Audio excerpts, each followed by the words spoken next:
Yo, what's up everyone, and welcome to a video on a game called Tiny Bunny. Randomly came across this game while looking for short little games. All I know about this game is that it's a horror novel and it's very short. And also free to play, so if you want to check it out yourself first, go ahead. But yeah, I thought today I'd do a little horror video. Gonna be a good time and I hope you enjoy, so without further ado, let's begin.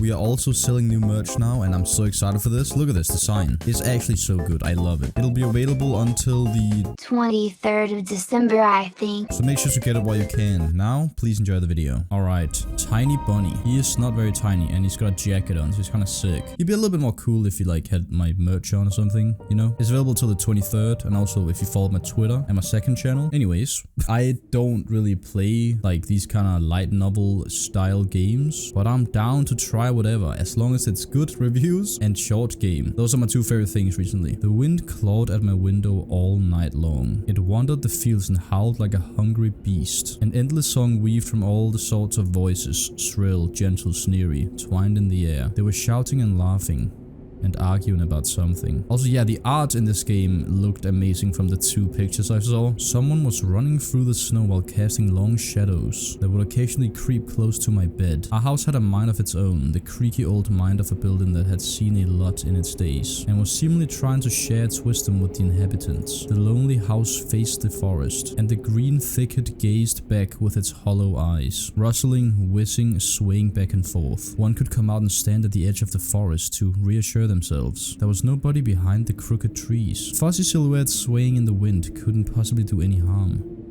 It's just a play of light and shadow. Just a play. I knew it was just my imagination. I was already 12 after all. Still.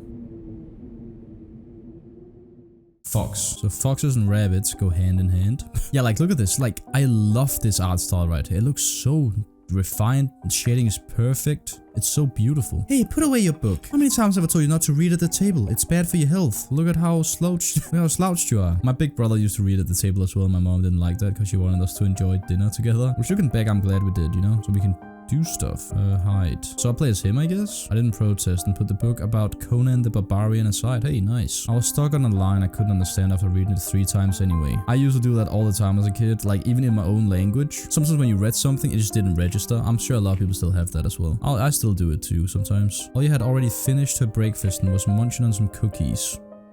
She was so enthusiastic, she almost looked like your typical girl from the commercials. You're not going anywhere until you finish all of it. I, on the other hand, was still trying to drill a hole in the plate with my eyes, as if it would make the porridge disappear. Hazy anxiousness welled up inside, all because of the previous sleepless nights, the black forest around our house and the gloomy wind. The longer I waited, the colder the lumpy white substance became. The spoon fell out of my hand. Mom showered me with a cold glare with her green eyes. What did I just say?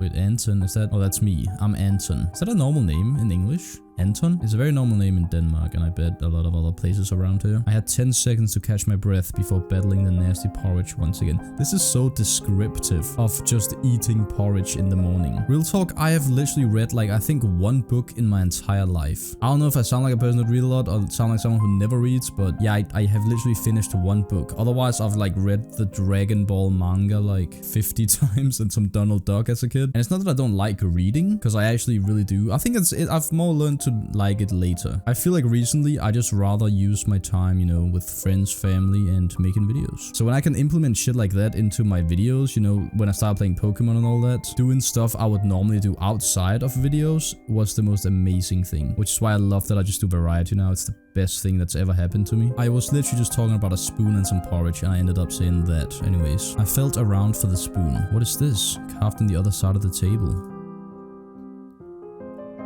That is Kapnana Karina. I think the game's in Russian or something, so this might be that. Huh, that's my mom's name. I guess she carved it out with something pointy when she was little. She sure was a rascal, damaging the furniture like that. She would scold me for a week if I did something similar though. Should I remind her about it? No, she's been in a bit of a bad mood lately. I imagined her being my age, sitting under this table. I wonder, was Mom afraid of the dark back then? Or the sounds coming from the attic? Or the thick forest? I imagine my grandma coming into my little mom's room, sitting at the edge of her bed where Olya sleeps nowadays, and saying this in her smooth, soft voice. Tiger is a special place, little girl. It's watching you closely, sniffing you out, trying to discern what kind of beast you are. If you're a good sort, it won't abandon you in times of trouble. But if you're a bad apple, it'll grab you by the side and drag you under the ground. And that would be it. Grandma was caring. She never fought with anybody, never yelled, never swore. Those were the times without the maddening screams until late at night, without smashed dishes and mutual accusations. Our parents used to love each other back then. I remember listening in on one of their conversations by chance. They were talking about grandma getting prepared for her funeral. She had already bought a casket, and she called it her cute funeral box. That's adorable and the saddest thing ever. It waited for its time in the closet, patiently. It was black, upholstered with meat-colored material on the inside. I saw it when my grandma was getting buried. The house didn't change since the time she was alive. Only all of the photos were gone. Glass-covered pictures with grey faces of my ancestors. They all had a dead but watchful look in their eyes. I crawled out from under the table. Ollie was done with the cookies and was looking at my share like a sly woodland critter. I turned my gaze toward the frosted window. There were a lot of dark pines outside, but they didn't grab my attention. The pattern of frost formed a picture on the glass. Hey, it's a fox. Olya, look, it's a fox. Where? It looked almost like those optical illusion thingies they put on the back of student notebooks. A mixture of lines at first glance, but if you blur your vision a little bit... Well, I don't like doing that right now because I feel like something's gonna happen. I don't know if there are any jump scares in this game. And look under a certain angle. Not outside, on the window. Look, here's a nose and here's... Hey, eat up. Yes, just a moment. I don't see anything. Hurry up, there's not much left. Ah, there it is, but it still doesn't look like one. And I'm telling you it does. Nuh-uh. It does. Stop it, these kids, I swear. Now I couldn't see the fox either. It disappeared. Went away. Only the frosty pattern similar to stretched out nettle leaves kept creeping up the glass. My dad entered the kitchen with long measured steps. Man, he's buff as hell. I want to have a beard like his when I grow up. Mom would always ask jokingly, come on, shave it off, it stings. This was so long ago. Nowadays, rumbling doors and witty comebacks were an everyday occurrence. Olya always covers her ears whenever she hears something like, what's the point of all this, through the wall. Oh, it's so sad, dude. I hate broken families. It's all for your sake, Dad would reply. For the sake of our family. I always caught every second in fear of hearing the most dreaded, the deadliest word that started with a D. What, these nuts? D-I-V-O. Devo. Oh, divorce? It was scary to imagine that me and my sister could be torn apart, yeah, and taken into two different families. That's the reason why, like, these situations are usually very sad. So I'm glad to see a lot of, well, I wouldn't say a lot of actually. There's been so many of my friends that had, like, split up parents. And when I heard about the kind of shit that goes on, it's just like, just at least make it good for the kid. Like, you know, the parents who would, like, try to impress the other parent, not like giving more money and be like, I gave you more money than your mom did this month, and the mom's like, she actually doesn't want to come see you because you want to stay with me. Like, shut the fuck up. Just raise the kid and get your little shitty baby fight out of here, you freak. Selfish pricks. Get really angry about this. Anyway, your fox is nothing. I have an owl on my window. You and your owl talk again. You said you believed me yesterday. Has anyone seen my car keys? I remember leaving them on the windowsill. Also, this music's sick. Right, maybe you did, maybe not. You're a grown man, a father too, and still. Like, what was this fucking backhanded little shit? Just say no, I don't know. That's it. Karina, please, stop. Just let me get ready in peace. What, so she knows, and she's... Aww. Your keys are in the basket near the phone. Well, thank you very much. Of course, we don't know what happened, but still, like, in front of their kids, just tone it down a little bit. Jesus, man. Anton, stop making a martyr out of yourself and finish eating already. There was no owl. Hey, leave her alone. What the fuck? But there was one. It had giant glowing eyes. Oya sprung up from the chair and placed her hands on her little face, imitating a pair of eyes with her fingers the size of an apple each. Last year you had bye-bye in your closet, and now this owl? This is sad on so many levels, dude. Like, just let the fucking kid be a kid, goddammit. Stop ruining their imaginations with your fucking everyday suck in your own life Q&A. But I saw it. Olya shifted her gaze back and forth from dad to mom, but couldn't find any support. Man, fuck this. Have you thought about befriending it? You know, like feeding it with imaginary... Hey, there we go. He's actually making fun of her. I thought you actually... Don't bully our girl. She's just afraid to sleep alone because she's still little.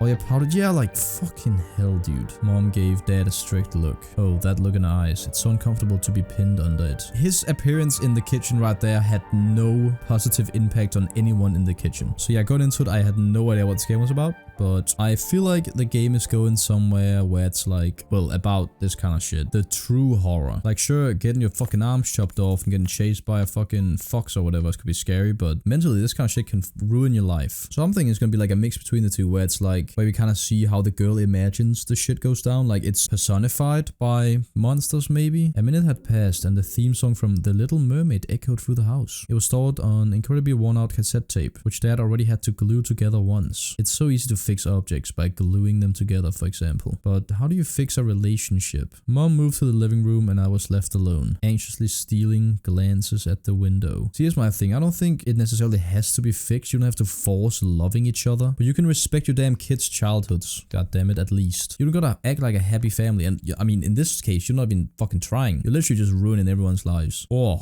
look at this art. Looks nice. Oya had trouble sleeping ever since we moved to this house. She would toss and turn and curl up into a ball under her blanket.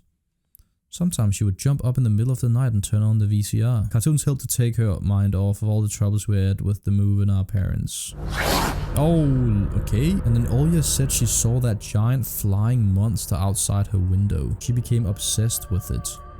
Our parents did everything in their power. They tried every little trick to get rid of those ridiculous fears. Oya refused to sleep alone and didn't believe that the owl was just one of her nightmares. After tonight, I was unsure what to make of my sister's words. What to think of it myself. Can nightmares be infectious? Well, to some degree, sure. But it is all in your mind after all, so. Just last night I couldn't get a wink of sleep and ended up thinking of what to expect in my new school. There were a couple of days left before the beginning of a new term. My imagination drew long, twisting hallways that led to a classroom full of children. But all the students behind their desks were simply dark figures cut out using my template. Circular holes gaped in the middle of their faces and pairs of eyes blinked inside those holes. It was as if some completely different creatures were looking at me from behind the flat black silhouettes. Their cruel glares, filled with icy sneers, made me shiver from head to toe. Will I survive here? Won't they gang up on me and beat me down, stomp on me with their bloodied shoes? The damn school can burn for all I care. I just wished for anything to happen to it. It doesn't matter what. I didn't want to go there that badly. I didn't want to see people who are just itching to smack me on the head, trip me up, think of a few offensive names for me.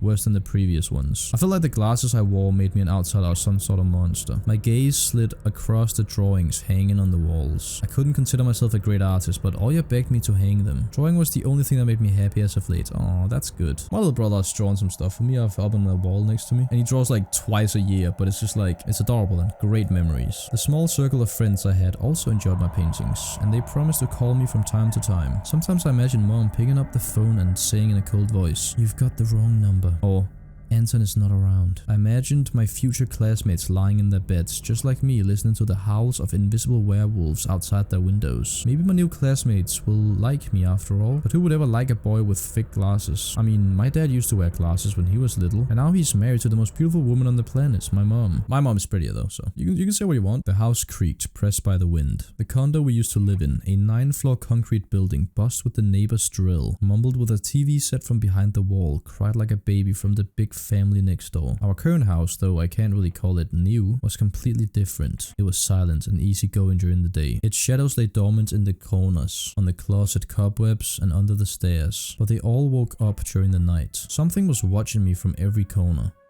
Almost as if the old photos of my deceased family with their ashen eyes were hanging on the walls in place of my drawings. The floor was squeaking, rusty drains were moaning, the attic was occupied by noisy drafts. One could think the house was performing some sort of demonic melody. Then I realized I was, in fact, hearing music. It was already playing for a good while. Somewhere at the edge of my perception, I could hear a flute. It was mixed in with the sound of the wind, of the creaking old house, and my thoughts too. I stood up and rushed to the window. I wanted to reassure myself that this music was nothing more than a product of my imagination. It's not like someone is playing it there amidst the cold, snowy night, right? Oh shit. Okay. What's going on here? Someone was dancing in the field. Black silhouettes I could barely make out with the dark forest as their backdrop. They jumped around, basked in the moonlight, bumped into piles of snow, rolled around and crawled on all fours. Stories about wolves playing under the moon came to mind, but these were clearly not wolves. They stood upright at times, circled around holding hands and whipping up snow, disappearing into the shadows for a brief moment and then coming back. Something bizarre was going on. Shadows dancing in the starless abyss made my imagination go wild, making me anxious at the same time. Suddenly the music had stopped. The dancing shadows froze in place and I could swear, pierced me with their eyes. One of the silhouettes immediately parted from the bizarre shadow carnival and sprinted across the field with giant leaps. Okay, relax, don't jump scare me. It glided on squeaky snow without leaving any prints until it was devoured by the black pitch shadow of my house, which became even darker and thicker. My heart was jumping around like a bird inside a cage. Okay. I shut the curtains with a swift motion and stepped back toward the bed. They saw me. A freezing torrent of fear washed over me. I stood in the middle of a perfectly dark room and listened to some unwanted guest move and scrape around looking for an entrance. The sound moved to the right, then circled around the house. Now my guest should be at the front door. I jumped into bed and covered myself with a blanket as if it could protect me. The shackles of fear locked my muscles. I remember the funeral, my grandma lying there. Hands crossed on her chest, her facial features sharp like a tin doll. Ants running up and down the legs of chairs that held my grandma's basket. I imagined those little creatures climbing up her head and pulling up her eyelids with their tiny legs. Then her wrinkly eyeballs would once again move inside the sockets, and she'd be able to see her grandchildren. I was chanting the spell she taught me throughout the whole procedure. And now, lying under the blanket and listening to squeaks and howls, I was repeating the same words. On the island of Buyan, underneath the blemished sun in the sea of color blue, stands a cabin made of wood. There lay lard and ashen hair, for the spawn from Devil's Lair, to feast and always leave alone. God's faithful servant named Anton. Evil leave this house must, ashes to ashes, dust to dust. Bizarre sounds had disappeared. I cautiously peeked out from under the blanket and saw curtains, waving around like a hangman. And then the night doused me with a new portion of boiling terror. Oh shit. The sound scratched at my eardrums. In reality, something or someone was scratching at the front door, hurriedly clawing at wood, demanding to be let in. The door was shut. Dad became very cautious recently, so he installed a sturdy lock. I remember him staring at the forest intently, as if he was looking for someone. Ashes to ashes, dust to dust. I hugged my knees, placed my chin between them, and drilled the door with my eyes. It was so flimsy and weak before the might of the night. And then... oh, what? The doorknob twitched, slightly. It's just gonna be Anya. And she's like, I'm scared. Then it turned halfway once, twice, as if the person who tried to enter had no hands. The doorknob tilted once more and then started clicking violently. My jaw cramped from fear, my wet fingers clutched the blanket. The door creaked and opened. The wind taunted me, moaning inside the tin drains. Now, you'll see. The door was wide open. The darkness writhed inside the carnivorous mouth of a doorway. Tony. Oh, fuck this. It was as if the night itself was calling out to me, flapping its black wings and squeaking with rusty hinges. I was trembling, ensnared by the web of darkness that hung in the corners of my room, waiting for the one who weaved it to come out of the gaping black hole. Tony. My abdomen tightened and my chest rose up, ready to exhale a desperate scream. But before I was able to do anything, the darkness asked me. Yeah, it's just her. Tony, you asleep? Yay! My sister's pale face protruded from the thick shadows. I almost screamed from relief. Olya, I'm not sleeping. Did something happen? Olya frowned and stuck out her lower lip, a clear sign that she was about to cry. Aw. Dude, that had my heart racing. Holy fuck. The fucking music and sound design was amazing there. I just felt more fear than I did when I literally played through a whole horror game a month ago. That was great. It's also because it's like nothing's really moving, so at any point in time you can click and there'll just be like a fucking face popping up, so. It's here again, staring at me. Shoo away, Tony, please. I'm so scared. The fear that was tormenting me just a minute ago crawled away and hit. Aw, that's so sweet though. I needed to calm Olya down. Hell yeah, that's a good brother. It was just a dream, silly. Don't be scared. Dreams don't bite. No one's going to harm you. Olya sobbed. She tried her best to believe me. But was I sure myself? I have an idea. Let's go to your room and watch the video. Sleeping Beauty, for example. You like that cartoon, don't you? Why does the Sleeping Beauty have a prince and I have this scary bird? That question took me by surprise. Alright, let's watch Cinderella. My thoughts became tangled, fuzzy.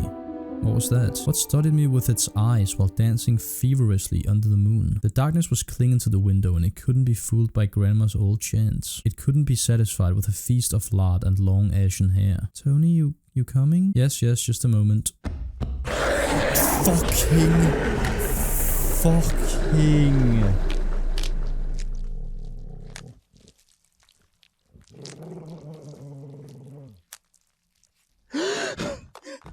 Oh shit, what the fuck? Animation? Ooh, I hope that got someone else than me too. That's why I didn't want to laugh at Olya and her owl in the morning. Well, fair enough. Who could be visiting us here in the middle of nowhere? We don't know anyone around here. I felt extremely unsettled just from a silly thought that our morning guests could have come from the woods. I could barely hear voices coming from the front door. My mind was urging me to hide. In the closet, under the table, behind the curtains where Olya always hides. Tony, come here. I felt like kettlebells were tied to my feet but still dragged them toward the hallway. A couple of policemen towered over me in the doorway. Oh, are they gonna be like, have you seen some sort of stuff like this around here? They smelled like frost and worry. My mom always whinged and grumbled the moment she saw patrol cars. Worse than bandits. At the moment though, she looked somewhat confused. The senior officer who wore a grim expression nodded. A boy's gone missing yesterday. His name is Vova. Look at this please, have you seen him? The policeman held out a photograph to me. What we got? He's got a cat. Oh, don't tell me the cat is gone too. There was a ginger boy around the age of elementary school, pictured with a wall carpet as the backdrop. He had a striped cat in his hands and wore a wide smile. No, I haven't. Are you sure? Look closely. Where would I see him? I don't know anyone around here. I barely leave the house. Well, maybe you've seen him from the window. Oh, fuck. That's right, your window looks straight into the forest, don't they? The window. No, I haven't seen anything. I see. He sounded tired, but his eyes, his stare long and heavy, was full of suspicion. I squirmed unwittingly under the weight of guilt, which his giant shadow cast over me. I just hope like my dad or mom is not involved in some sort of shit like this. The policeman finally tore his eyes from me and glanced over the hallway, the stairway and the cracks in the ceiling, which I haven't noticed before for some reason. How do you like your new place, by the way? Getting used to it? Bit by bit, it's just our little daughter misses the city a lot. Misses the city, huh? Have the locals been treating you well? Yes, everything's alright, thank you. The policeman pierced through me one more time with his grey eyes. My head started spinning. Can I help you somehow? I asked that in a shaky voice to look like a polite boy and to end this unpleasant conversation sooner. Now that I think about it, you look just like one of my nephews, little fella. He's a witty boy around your age. Wears the same type of goggles, haha. Always engrossed in reading those mystery novels. Told me he wants to enroll in police school when his family visited this summer. Wanted to help other people just like me, see? I felt uncomfortable, as if a distant relative and not a police officer stood before me. You know what? Little boys like you should stay at home, stay away from trouble. The times have changed so much. Mom interjected in a cold voice. You don't say. Ah, well then. What grade are you in, Tony boy? 6th. Have you made any new friends here so far? Not yet. I'll be going to school for the first time after the break. Ah then, I'll leave you my number just in case. Call me if you have any new info. The policemen were gone along with their shadows, the smell of cheap cologne and the photo of a smiling boy. His face still stood before my eyes. I wondered what it was like for him being all alone, there. For some reason I thought of the forest, swaying in the wind. What did his poor parents feel? And what would my parents do if I'd gone missing? Would they cry and thrash around hysterically? Or would they accuse each other like they always do and forget about me eventually? Mom, this Vova, did he go missing in our forest? Seems like it. Poor child. I looked out the window at the road. The police UAC drove off toward the village. The officer's nephew came to mind when I was splitting off old paint from the windowsill. I remembered all the teenage mystery novels from the Black Kitty series I've read this summer. Your average boys and girls investigating all sorts of mysteries there. They look for clues, spotting suspicious people, and after a set of amazing adventures, bam! Solved any complicated case. They became local celebrities and must have made their parents very proud. I noticed a trail of policemen's footsteps that led to the forest. And then it clicked in my head. Why don't I start an investigation of my own? Oh shit, maybe I'll find that lost boy. You'll probably find something a lot more scary. And I'll get a reward. Olya will be so happy. And not only Olya, mom and dad too. Maybe they'll even forget about their quarrels for a while. Fuck's sake, man. A kid should never have to feel like that. Just wanted the best for their family, but getting nothing in return. So fucked. Maybe I'll even save us from the D word. I fantasized about buying Olya a Tamagotchi, getting a cassette player and a bunch of tapes for myself, and a whole box of Kinder Surprise. Now that would be sick. When was the last time our parents bought us any toys? Last autumn, I think. My dad had lost his job at the time. There's that annoying song about it. I had little to no idea what was the accountant's job like. They count money, I think. Neighbors used to envy us. But nowadays, mom and dad barely had enough money to afford sweets. And dad would always divide a single chocolate bar between me and Olya. Sometimes I gave her my share too. Of course you did. No matter how much I wanted to eat sweets, she was still just a pipsqueak. I couldn't wait to go out looking for clues. I'm going outside. Yeah, right. You want the police to go around with your photograph next? The forest is so thick. What if the boy got snatched up by wild animals or something even worse? Even worse echoed through the hallway. You know what? In this case, I can understand the mom. I won't go far, I'll stay away from the forest. Did you hear what I said, or should I repeat myself? Better go pack your school bag or play with Olya. The sound of splashing water came from the kitchen. It meant that the argument was over and mom had the last word. You don't always have the last word if you say something and just leave immediately. Okay, so open... front yard or kitchen. I'm more intrigued by this, because we have no idea what this is. This will probably just get us in trouble by having more talk with her. This will definitely get us in trouble. So let's open this first. The dark, stuffy closet. Mom says it smells like mice, but how would she know that smell? She hates when I stick my nose in there. She's afraid I'll cut myself on the freshly sharpened axe. I know you can't even be lured close to it. She thinks Baba is living there. I tried to help her fight her fears once. I opened the doors and turned on dim lamp, so she would see there was nothing but cobwebs, dad's tools, and scratched walls. She still didn't believe me, and I liked to hide in the closet and listen to Olya count outside. 1, 2, 3... Better hide from me, and then drag her feet on the creaking floorboards, hoping that she wouldn't need to look for me in the cramped monster's den. The sound effects. Oh, you can... Oh shit. Mom's peck top, a family relic. Mom played with it when she was little, then she gifted it to me. Olya was next in the succession line, the toy belonged to her now. She stared at the dancing spindle as if it could show her something. A fairy tale or maybe even our future. Now, even my little sister was a bit too old for this old squeaky peck top. What about this cross? This cross had seen so many people come and go in this house. It was black, as if it absorbed all human sin from the long years it was hanging under the ceiling. After Grandma died, Mom was going to take it off and hang a horseshoe in its place as a lucky charm, but she cut herself with the cross sharp's corner and almost fell from the... What the fuck? Dad called it a sign. I was gonna say maybe she was gonna call it, but he did. Dad called it a sign from above and ordered the cross to be left alone in its rightful place. Alright, let's go in the kitchen then real quick. I'll talk to her. Okay, you can press a lot of stuff. There's just a little sound effect. The decrepit and stain-covered calendar was once my favorite form of entertainment in Grandma's house. I remember waking up and running to the kitchen so I could tear off yesterday's leaf first thing in the morning, as if the coming day would get lost in the taiga forest without my help. One day closer to New Year's. One day closer to Grandma's funeral. I haven't touched this calendar for years now. Since the time they started writing dark and spooky death chants, that only made me gloomy instead of funny proverbs or superstitions, to be exact. Okay, we took it off. Sadly, the spooky descriptions from my childhood were still there. 7 horses carry the log. If 7 can't carry it, bring the 8th from a fairy. They'll take it away and never come back. This is the fate the log cannot escape.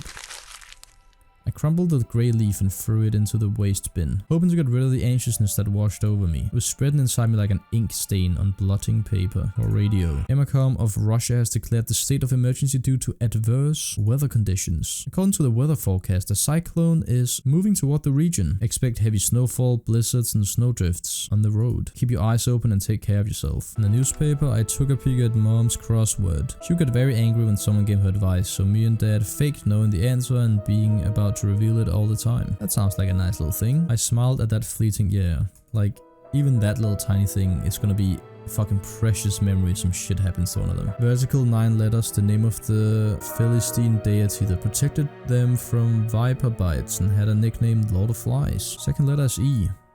Open. What we got? Grandma kept ice cream for me and Olya there, but now I could only see meat bits for soup and clumped together oh shit, dumplings? I grew to hate them. Oh, son of a bitch. Anton! I'll whip you if you make a single step out the door. Alright, well, I need to distract Mom somehow, or I'll get scolded and my ass whipped with Dad's leather belt. Or if you just talk to her. It was difficult to lie to Mom, but there was no other way for me to run away from home. Mom, something's wrong with the TV. The picture's dim and there was stripes all over the screen. Mom's face became visibly distorted. Ah, you're killing me here. So have you had enough of shooting those stupid ducks now? Duck hunt reference. Strangely, it worked fine in the morning. Maybe the snowfall caused it. Mom rubbed her hands clean on the apron and went to Olya's room. Alright, time to leave. Let's go. Yo, I opened the front gate and went into the field, carefully so mom wouldn't see me from the window. When I crossed half of the distance toward the forest, the snow piles became as high as my knees. I remembered my nightly fears. I saw those silhouettes around here.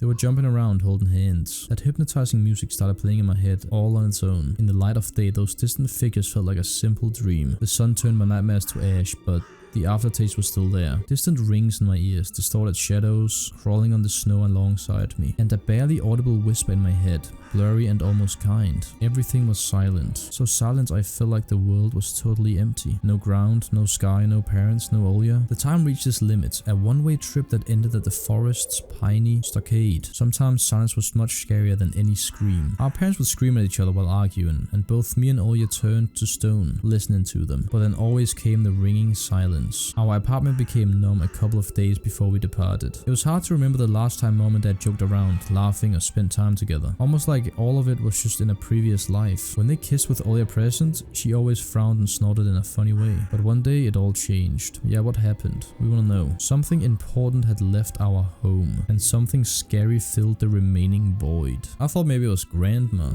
but it was as if a fire broke up and our parents were hurriedly packing our belongings. From who though? From the people with dead cold eyes who sometimes visited us in our previous home. The eyes that only saw balls of worms in the black ground and everything. And somewhere far away a siren was going off, trying to warn us of the coming menace. I shuddered, chasing away my delusions, and looked around. There were only me, this white field and the wind that was whipping up icy dust and belts of powdered snow. I squinted from the sun and turned my eyes to the sunless forest. It looked especially dark in contrast with the blinding whiteness. Knobby tree roots slithered under the snow like fat snakes. Rotten leaves and coniferous needles frozen to the ice. Dry, prickly branches intertwined, bringing up uncomfortable thoughts about fences. Were they protecting the forest?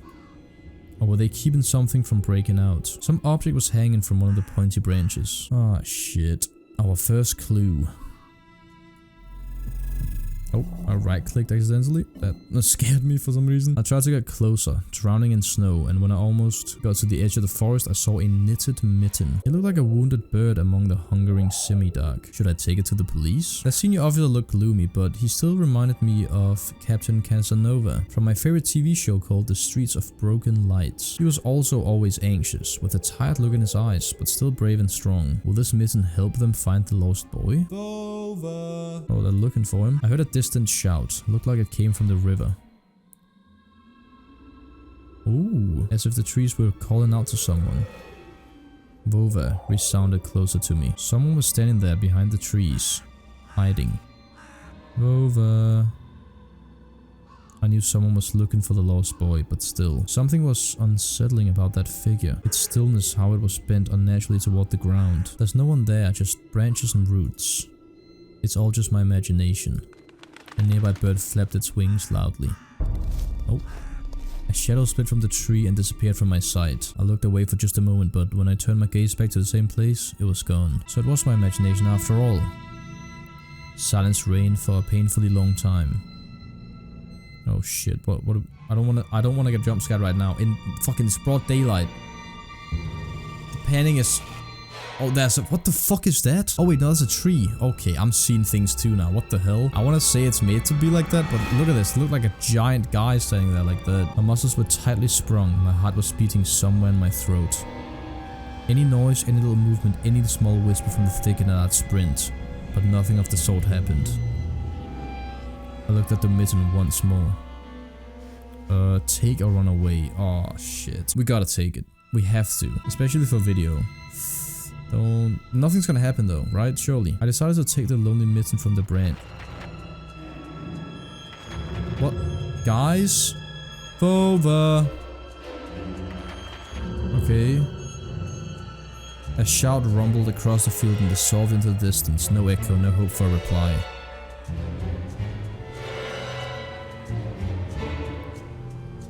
Okay man, I get it. Just run away then, fuck it. I stepped toward the bristly trees and tried to claim my find. It didn't budge. I pulled harder, the branch cracked and the mitten tore off, landing in my hand with a squishy sound. All too heavy, wet. I squeezed it without thinking, and something dark spilled from it, forming a tiny string between the mitten and the snow. Steamroll from the snow pile. Oh, fuck. It's well... I froze in place, studying my palms in disgust. Red. The sound of cracking branches invaded the silence. I didn't have to think twice before running away. That's not good. Someone was chasing me from the darkness, breaking pine branches, closing the distance with giant leaps. Snow was slowing me down. Crazy thoughts flew through my mind. I'll get caught. They'll get me. I'll get dragged into the thicket. I'll be gone forever. But there was one more voice, probably one of reason. It gave me strength, spurred on me. You can do it. Don't stop. I heard an animal roar behind me. It was so loud my ears went numb. It felt like the sound had come from a pack of hungry beasts rather than a single one. Their nostrils sucked in freezing air. They sensed my fear. Two giant wings flapped above my head. An enormous shadow flew over the clearing. A hoot, a wheeze. The roars were coming from all directions now. From the dried up raspberry bush, from twisted pines, from under the windfall. Hurry, run, don't look back. I felt like I was inside a nightmare. The snow clearing became vicious like quicksand. I was stuck in a place. I pulled my leg from the mushy trap, just to be caught in a new one, even deeper than before. I continued to drown, sinking deeper and deeper with every desperate push. Was snow ever this sticky? I screamed in horror after realizing this wasn't snow. Someone or something in the snow pile was clutching my pants. I gathered all my strength and rushed forward. The pressure on my leg was gone, my boots slipped out of the hole and my soles were on the hard surface again. I reached a clear path with one jump from there I ran to my house. Its gloomy facade didn't look threatening now. That house was my defense from the shadows that flapped their wings and creatures that were hidden under the snow. I tripped over the doorstep and smashed into the door. In all my hurry, I still managed to notice the claw marks. As if a dog was striking the wood with its paws, demanding to be let in so it could escape the cold. I hadn't noticed these marks when I was leaving. The heartbeat in my ears was much louder than my surroundings. I couldn't hear whether someone was following me or not. What if they were already in front of our yard and Mom had locked the door? Drowning in fear, I pulled on the doorknob and immediately gave away. I rolled into the hallway and shut the door behind me. Jesus fucking Christ. Porch planks creaked as my pursuers descended the stairs. My fingers slipped off the lock and I couldn't click it into place. I gritted my teeth and pulled hard on the iron knob, whipping it between the boards. I stared blankly at the door. Someone was standing on the other side of the pitiful, flimsy barrier that was probably less useful than blankets. Wheezing breath reached into the house and crashed at me in waves. It smelled like pine and sweat. Mom peeked out of the kitchen and chastised me with the same frigid voice she always used when talking to Dad. What exactly didn't you understand when I told you to never slam the door? I didn't mean to... Here, mere 5 meters away from Mom. My fear was slowly weakening, melting like snow in spring, and with it, the last bit of strength I had left in my body too. My legs gave away. I propped myself up against the wall so I wouldn't fall over. Mom's expression had changed immediately. The cold mask of strictness and detachment was gone. Mom looked the same as before all those quarrels. She finally saw my condition, my wet pants plastered with snow. Where have you been? What did I tell you? I told you to stay home. Am I nothing to you too? Oh, Jesus. I got afraid she would cry. I reached out to her like she was very little and wanted to... Aww. But Mom regained her composure fast and put on her usual face. Her eyes shined like steel, her voice rang out. Your dad can't find his cigarettes. Be honest, did you snatch them? Were you smoking a cigarette? There was someone chasing me. I thought... I stuttered as soon as I started to explain myself.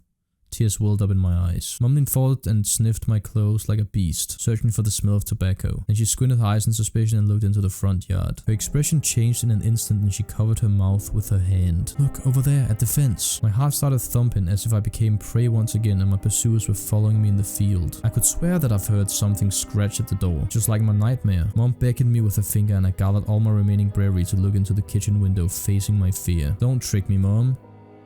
Oh shit. Dogs? I could barely discern some hairy silhouettes swimming in snow through the icy winter patterns on the glass. Dogs? Just a small pack of strays with no name or owner. Barely remind me of the hungry monsters that live on the edge of the forest. Oh boy, were you scared of them? I think they'd rather be scared of you, Anton. Come on, man. They were chasing me, like a bunny. And what if they're rabid? The smile had slowly disappeared from Mom's face. Now she looked at the dogs as if it was her first time seeing them. What if they attack Olya? Mom? I wish your dad could just shoot them all. Oh. Okay. Mom, look, they're alive. Huh, what? Are they your friend or foe after all? Make up your mind. You're not a little kid anymore. I mean, he is. My mom sighed in annoyance, and I felt so bitter that I bit my lower lip and fixed my gaze on the cobweb-ridden corner. Welp, some detective I am. In reality, I wasn't risking my life among monsters, but rather my pants among a pack of stupid strays. And what for? What use do I have for this? Mitten. Of course, a dark and sticky mitten that belonged to the lost boy made the squishy sound in my hand. Seems like I was clutching it the whole time. Well, don't tell me you like dog shit. That's my trump card as a detective. I hurried to present this clue to Mom.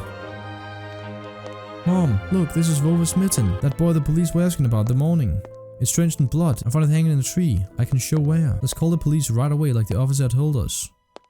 Mom, look. Ew. A shadow of doubt slowly crept onto Mom's contorted face, as if she was trying to remember something distant, like someone tries to remember their dream, but the images slip away. Stop at this moment. Olya will go insane if she hears you. She already has trouble sleeping and whines all the time, and you joke around like this? At that moment I realized the mitten was actually wet from snow. Well, there we go. There was no blood whatsoever. I wanted to sink through the floor from embarrassment. Come here, my boy, who cried Wolf. Oh, don't just stand there. Come take your pills. Oh. What kind of pills? A golden colored pill reminiscent of a dead wasp fell into my palm. I already took one during breakfast. Don't talk over me. I told you to stay home and you... Dad would have given you a good whipping for that. Come on, take it or we won't be able to sleep at night. And you have school tomorrow. So I had to swallow the bitter medication, drinking it down with similarly awful water that gave off a taste of chlorine. Maybe it wasn't Volva's mitten. Maybe it wasn't a mitten at all. Just like the forest monsters. And Olya's owl. Am I going mad? What's happening to me? Either the pill had an immediate effect, or my overexerted brain didn't let the fear inside anymore. Serenity washed over me, bringing yawny indifference along with it. Anton, you done? See, you can do it when you try. Take off your coat. Are you asleep? No, Mom, I was just thinking. What about, I wonder? It's just something silly. Mom scrutinized me with those suspicious eyes, as if she wasn't sure she was looking at her own son, and not some doppelganger that came from the forest. Is everything alright? You had the exact same expression when the policeman asked you about the window. I'm alright, Mom. She heaved a deep sigh. Fine. It seemed like the house had changed. The sofa's fabric had become discolored. Fingerprints appeared on the bathroom tiles. The light bulbs also felt different, dimmer and yellower. Even the saliva inside my mouth had a different taste. A melody from Aladdin could be heard from the upper floor. Olya was done rewatching her favorite Little Mermaid episodes and switched to the other tapes. I slowly changed into my home clothes, stopped before the sink and studied my reflection in the mirror, like I was trying to solve one of those spot the difference puzzles. Then I went upstairs. Mufasa and Iago's voices died down. I walked past Olya's bedroom and slipped into my own. Oh, so he remembers moving this curtain, but it wasn't moved. Alright. It's so cool seeing all this from his perspective and getting described by him. One of the drawers was empty. I hid the mitten there. Our first clue. The simple action drained the last bit of strength from me. I sat on the bed, and only then I noticed there was someone behind the curtains. I saw that. I just thought it was his shadow. But is it just her? My tired hand dropped to the sheets. Whether it was due to the medication I took or the stress I underwent, the room began to contort, as if the wind was blowing the walls out like a pair of sails. The room's corners bent and undulated. The only stable thing in the whole room was the figure between the windowsill and the curtain. A flimsy piece of cloth was stuck to my head. Is it gonna be like a doll? Or is it gonna be Olya? Just like a servant of sorts. Olya? Oh no. Who else would be standing there? I stood up and licked my dried lips. Yeah, Olya, it's so funny. The silhouette was unmoving. It was enveloped softly by the curtains, as if there was a thick layer of darkness there, not a human being. I reached toward the curtain. Beat my heart. Controlled by medication. Also, he has some somewhat serious health problems. The wind sang in the field with a chorus of voices. For a second, I wanted to return to the bed. Just lie down and watch the person behind the curtain, knowing full well they were looking back at me. That's so fucking creepy, dude. They're looking without blinking, waiting for me to fall asleep. Plastic rings rustled against the holder when I pulled open the curtains. It actually was her. Gotcha! I knew it was you from the beginning. A blindingly bright halo lit up above Olya's head with the setting sun as the background. My sister was shining. When she was just a baby, Dad always used to say that she was shining with happiness. I always retorted, but Dad, she's not some flashlight. But I brought her to the window one day and sunlight poured on her smiling face. I felt like I was holding a child woven from light. I saw everything. Oh really? What did you hide? She was just like my mom and she was little, before she put on her sad mask of tiredness and switched to the commanding tone of voice. It's nothing, just... I ran up to the table, her eyes round, and asked, "You stole something and hid it there. Are you a thief?" What? Don't be stupid. I didn't steal anything. A clear image came to mind, that mitten hanging from the tree branch. Oh, whoa, whoa, whoa. What if I did steal it after all? From the forest, from the tilted figure standing behind the black trees. Olya could be selfish and stubborn when she wanted. Then show me. Swear that you won't tell anyone, and I'll show you. Olya wore a plotting smile. I swear on Mom's heart. An oath she heard in one of those movies about the pioneers we've watched. Don't say things like that. Olya nodded and made a gesture with her hand. Lock in her mouth was an imaginary key. She was filled with curiosity that was splashing in her giant eyes. I opened the door and Olya leaned in, holding her breath. It looked like there was not just a simple mitten, but some sort of exotic critter. Is this someone's mitten? She said that as if she couldn't understand what she saw. A certain boy lost it and got lost himself. Now do you understand how dangerous it is for kids to wander inside the forest, right? He must be really cold out there. Will they find him? They will. The police are going house to house showing his photo to everybody. Olya traversed the room with care and pressed her tiny palms against the window. And why are they going to houses and not the forest? Are they scared? The question caught me off guard. The police aren't scared of anything. Yeah, right, flashed in my clouded mind. Do they really check every nook and cranny where darkness, cold, and whispers of icy branches dwell? If that's the case, how did they miss the mitten? Or did it appear later for me? Change the topic. As if trying to get Olga as far away as possible from the forest thicket. We may get a reward if I go and find this boy by myself. A lot of stuff like in Field of Wonders. Sounds cool, right? Olya wasn't listening to me. She was piercing the forest with incredibly adult eyes, uncharacteristic for her. What if the owl got him? Nonsense, an owl won't be able to lift a human, but you know what? I was picking my words with utmost care. I forced them out of my overexerted brain. Stay away from the forest. I think it's, how should I put it? It's cursed or something. Just like in a fairy tale? No, not like that. More like in that spooky tape Mom and Dad are hiding from us. Olya shivered and stole a glance at the window. I saw you running away. Someone was chasing you? No, it's just I was hurrying back home so Mom won't be worried. As I looked at my sister, my heart was tearing apart. She was so fragile. It was so easy to stifle her light. A gust of wind and her small fire would be gone. You're lucky. Mom won't even let me go outside. I'm like a princess in the tower. Can't go anywhere. I'll die from boredom here. You're wrong. No one has ever died of boredom, and you have me and your cartoons, and Mom and Dad will be good to each other soon. You know what I would wish for my next birthday? Oh god. I'd wish for Mom and Dad to turn into children so we could... Oh, stop. Yeah, and if you'd make them as small as box, we could place them inside a little box. Olya giggled and tugged at my sleeve. Tony, let's go watch Aladdin. Fatigue won over my desire to be with my little sister. I was washed over by some sort of heinous apathy. I'm too tired. I don't want to. Oh no. Come on, it's so boring alone and Mom is always busy. We can pick a cartoon you haven't seen before. I know all our tapes by heart at this point. Not all of them. You haven't watched Peter Pan. Remember how you fell asleep in the middle of it? And so much happens after that. Let's go, let's go. Maybe a bit later. Should I tell you how to... Goddamn kids. Let's leave that for tomorrow. I won't tell you tomorrow. I know, let's play hide and seek. No, Olya. Then draw me a dino. Olya, please. Draw it, draw it. Oh, no, no. Not like this. Will you leave me alone already? I blurted it out without thinking, and then I was immediately taken aback. I'd never screamed at my little sister like that. Olya stared at me in shock. Lips started trembling. Oh, god fucking damn it, dude. My chest was seething with disgust and embarrassment. What's happening to me? I hurried to prevent Olya from crying. Alright, you win. Let's go watch cartoons for a bit. I don't wanna. I came up to her, put my hand on her soft head. Let's go. Let's go watch Peter Pan. Boo, you'll fall asleep again. I smiled and lifted her chin. Her eyes were wet and felt bottomless. I promise, I won't.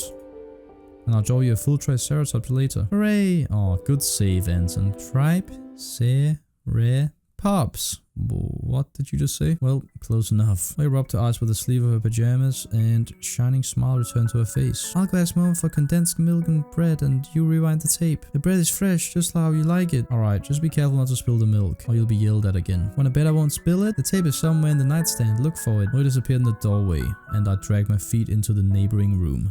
What do we got to look at here? Money. A piggy bank. Saving mommy for a real puppy, because Dad said that taking care of him will take a lot of money. Aww. The scary window where Olya sees that accursed owl every night lurking in the dark. Olya keeps curtains open during the day, but as soon as the twilight comes, she shuts them tight so she wouldn't see the pair of hungry eyes outside. That sucks. Turn on. The old photon TV was gathering dust in the corner. All that was left was clicking the button on the front panel. Oh shit. The tube warmed up and a familiar white noise started dancing on the black screen. My eyes. I almost reached out to turn on the VCR when the noise calmed down and a blurry image appeared for a moment. What? It's a dark taiga forest, just like the one outside my window. The picture split the screen in half. Something creepy resembling human speech was coming out of the speaker. Just a few moments later, the scenery was again overshadowed by noise. Did I catch some rogue signal? The local TV station only really showed Soviet cartoons, and even that was pretty rare. And only just recently I used to always watch Robotech before school. It was so awesome. Maybe I should tinker with the antenna. What if I catch this channel again? On the other hand, Oya had asked me to find the tape. It wouldn't be nice to disappoint her, but in my sleepy state, I didn't have the strength to do all of it. Oh, we have to choose? Damn it. Like, the thing is, both can wait for later, right? But won't have a choice later. Let's go sit. I'm sorry, Olya. I really want to see if we can The picture finally cleared up, but the moment I rejoiced at finding that weird signal again, the TV started coughing, a voice barely coming through the cacophony. It was often seen at the moment when small snowy hills were lined up on the screen, pierced with rickety crosses, and a male voice was narrating with a slow, mournful voice. It was a pitch black night at the cemetery. In that fateful dark time, little Senya met her fate at the face of a monstrous thicket dweller. The locals call him none other than the Forest Master. I froze, and I did my best to not move, as if by doing that I could scare away the narrator. I listened closer to his every word. The beast dealt with the helpless girl in a masterful manner. The camera panned across the snow with something black spilled over it. I didn't know what to think, whether Senya's remains were wrapped in there, so I shut my eyes without thinking. The voice continued. Wolves are rare guests in these parts. Oh, what the fuck? Here's what Tamara, the old woman that lives in nearby, had to say. A close-up shot of the face of an old homeless woman, weary from life and alcohol abuse, rattled on the screen. Yes, such a fearsome beastie it is. Worse than the rising dead. The old woman splattered saliva all over the rectangular mic. Oh, good. There we go. We saw a fuck. And the stink. It's like... The rest of her comparison was swallowed up by the sound of a horn. I've never felt anything like it. It was just standing there. Yes. Right where you stand, boyo. And pierced me with its eyes. Right in the middle of the day. Was so huge, that one. With glassy eyes. Obscenities were covered by another beep. You know, they say if this demon lays its eye on you, it'll snatch you and put you in this bag. And you're done. But he won't touch me. Likes me, it seems. So they even call me the devil's wench. And it's definitely true. The carnivorous monster will not touch those who fell to the level of the forest beasts, going for the innocent child's blood instead. The forest master's presence is felt more and more on the outskirts of our country. Torn between believing in what was said and shrugging it away, I decided to record the remaining part of the documentary for some reason. I quickly grabbed the tape that was on top of the TV and put it into the VCR, without even looking at the cover. Oh no. I pressed record, turned the sound up and paid attention to the slipping signal. He just took her favorite movie and ruined it, didn't he? It's not called the Forest Master for nothing. All of the animals obey it, be they hairy or feathery. They're all precursors for its appearance. If you hear howls in the distance, then it most likely already knows where you live. If you find animal prints all over your doorstep and birds watching you from the trees, you'd better hide. It's already coming for you. And if you wake up at night and see a pair of eyes in your window, then soon. Oh my god. Has she maybe, like, subconsciously heard this? Or seen this? Okay, goat. That's a bunny, not a goat. He's coming. Hey, goat. Or maybe it's the devil. It's the goat. The TV suddenly went mad and looped the last word over and over, pierced my ears. I know. I got goosebumps all over my spine. The tape ended and was rewinding to the thing. The sound of rustling reminded me of leaves in the wind and the low howl of the beast. I woke up from my stupor and pressed the button. The VCR rejected the tape for a moment. I thought I was staying with saliva. But that was just the light from the chandelier, making the black plastic glossy. And then I saw the cover. Here we go. Oops, I recorded it over Peter Pan. Yep, that's what I get for hurrying. We'll just say you lost it. Quick, hide it away. It was bad enough that I ruined Olya's cartoon, but I also put this creepy stuff over it. I can't let her see this. We'll drown in tears. I snuck a glance at the door. I could hear the clatter of glass and the squeaky floorboards. Olya appeared in the doorway. You haven't started without me, have you? My sister brought the tray with unevenly cut bread and a whole can of condensed milk. No? I was looking for the tape. Do you really want to watch Peter Pan? I do. Turn it on already. Mom will come watch a Brazilian drama soon. Come on, think, fake detective. You know, I didn't like Peter Pan. Maybe we should watch The Little Mermaid instead. I've already seen it so many times. And you promised. She's so stubborn. I know, let's just watch a few Teenage Mutant Ninja Turtle episodes first. Olya frowned but ultimately gave up. She put down the tray and crossed her hands on her chest. If you want it so much, can you open the milk can?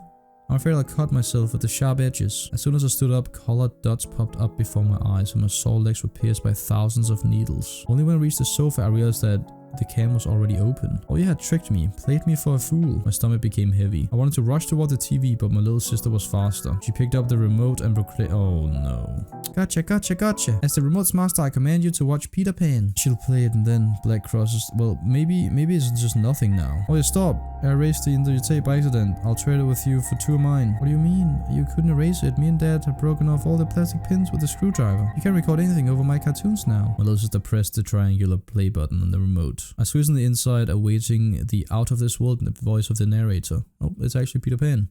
3 frames of it. But I saw the duel between Peter Pan and Captain Hook instead. I sighed in relief. My head heavy as a leaden bell now rested in my hands. Oya smiled in joy.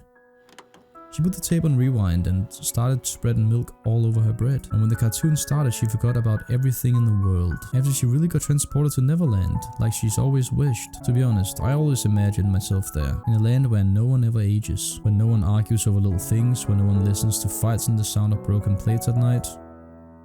But now Peter Pan's land was especially far away from me. My thoughts dragged on, stumbled upon the horned beast that awaited me among the trees, and the narrator's mournful voice haunted me, sliding over bushes and ravines, like a winged carnivore would track its prey. I felt like I was dreaming with my eyes still open. Then my sister's scream pulled me back to reality. Oh no. Oh, it's just because it's night, alright. Tony, shut the curtains fast! Why? No one's watching you. It's dark, and when it's dark, the owl comes. I'm scared. I got out of bed, fighting my drowsiness, and closed the curtains.